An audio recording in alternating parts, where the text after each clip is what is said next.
Funding for The Secret Life of Scientists is provided by the Alfred P. Sloan Foundation.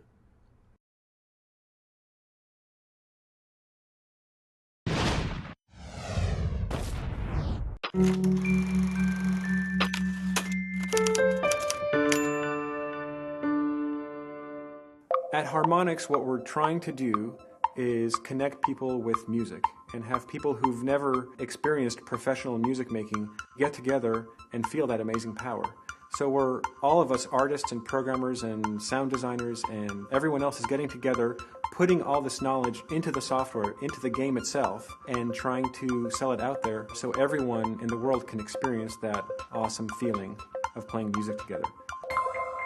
What was that, 27 seconds? That was fast.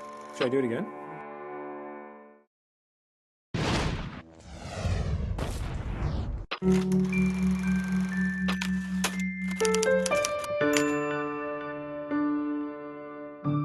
When I was at MIT, my major was electrical engineering and computer science.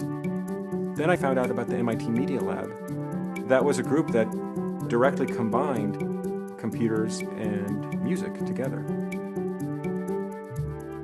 Alex Rogopoulos and I were thinking about taking all this technology and making it useful for everyday people, not just for expert musicians. The big aha moment came when Alex, who was at the time really into video games, took the joystick from the flight simulator and said, "Hey Iran, what if you took this joystick and hooked it up to the music program we've been working on?" So I said, "That seems like a cool idea." And in about a couple of days, I had it set up and working, and what we had was this thing that, for lack of a better name, we called joystick music. If you move the joystick left and right, the notes would rise and fall. If you move the joystick up and down, the notes would get faster and slower. But no matter what you did, it always sounded good. So we programmed sort of the thought process and the mechanics of a master musician or an improviser into the computer. That's when Harmonics was born. The goal of this company was to bring the joy of music making and the joy of music performance to everyone out there. There were plenty of dark moments at Harmonics where we weren't sure if we were going to see the next day. The first 10 years we were working very hard on a lot of different things, but nothing was really panning out in a big way. And then all of a sudden we did Guitar Hero. We just got the package right. Between the guitar peripheral itself, the music selection for the game, the characters in the game, the moment-to-moment experience of playing the game, everything completely worked. And from that day, the world changed. This great feeling you have when you're playing music, very few people get to experience that. And what we've done with games like Rock Band and Guitar Hero is try to grab some of those feelings, some of those hard-to-describe connections that you can get with people because of music.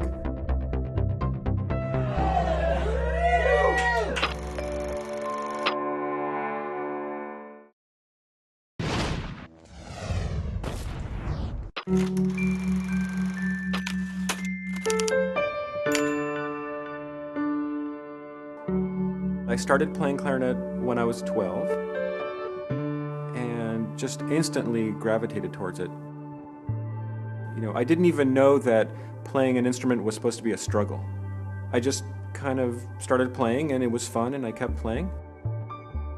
When I was in junior high school and I had just started out, they immediately put me in the junior high school band.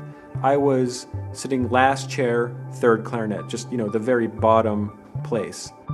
And I remember looking over at the first clarinets and looking at their fingers moving. And I was thinking, wow, how are they doing that? I want to play like that. And it was probably a year and a half later that I was sitting first chair. I was in Greater Boston Youth Symphony Orchestra, and then I just kept going. And when I went to MIT, it turns out MIT has a great music program. So I just kept playing music all throughout college. I play in a classical chamber music group called Radius Ensemble. It's a group in the Boston area, and we perform a concert season every year. It's a completely professional group, so everyone in the group is actually a professional musician. Meanwhile, I'm there too, and I have a day job, which is running the engineering department at Harmonix. It's kind of fun leading these sort of dual lives. There's this sort of wonderful thing that happens when you're playing music with other musicians, where you don't have to say anything. The music itself is the language, and if you really click with whoever it is that you're playing with, you know, that magic starts to happen. That feeling of playing in a band, of connecting with other people in the room, you know, that's what games like Guitar Hero and Rock Band is about. I think it's because the company, Harmonix, is filled with musicians. We all know what that feels like. We've all experienced it. You know, whether it's conscious or not, we are essentially putting that into the games. And so when you play our games, that's what you're feeling.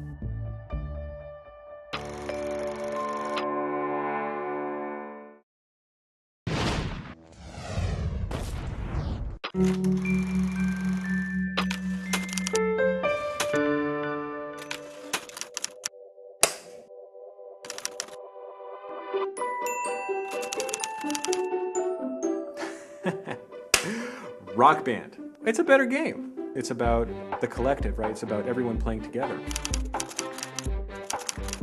My favorite is playing chamber music, which is me plus about 2 or 3 other people playing together. Oh, Beatles. This is super old school, but it's Missile Command. Panic Attack by Dream Theater and Rock Band 2, probably the hardest song. I guess I try to make the avatar look like me. My guy has glasses. You know, Grand Theft Auto was pretty amazing. I mean, Mario has a whole history, but GTA was a pretty groundbreaking game. Paul McCartney and Ringo Starr. Ooh, that's a good question. If the White House does not have a copy of Rock Band, they totally should. When I'm 64, I'm going to be playing that tune on my clarinet.